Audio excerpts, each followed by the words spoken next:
ആരാവും ഈ സമയത്ത്? ഓ, ബാബു.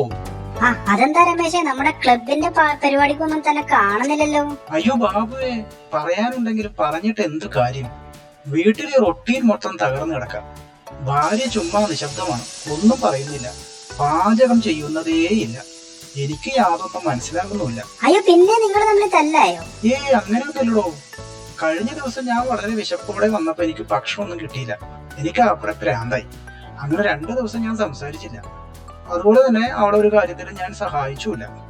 പക്ഷെ അവക്കതൊന്നും ബാധിച്ച പോലെ അല്ലായിരുന്നു. ഓ, ആകെ കശപ്പാണല്ല. പിന്നെ കഴിഞ്ഞ ദിവസം അവളുടെ സുഹൃത്ത് കുടുംബത്തോടെ വന്നപ്പോ ഞാൻ എല്ലാം വിട്ട് വളരെ ചിയറോടുകൂടി അവരോട് സംസാരിച്ച് ചിരിച്ച് കളിച്ച് എല്ലാം ചെയ്തു. ആ ദിവസം ആള് ഭയങ്കര സന്തോഷത്തിലൊക്കെ ആയിരുന്നു. എന്നാലാ അടുത്ത ദിവസം വീണ്ടും നിശബ്ദം. ഇനി പിന്നെ എന്താ ചെയ്യാൻ? എന്തുട്ട ചെയ്യാൻ പറ്റുക?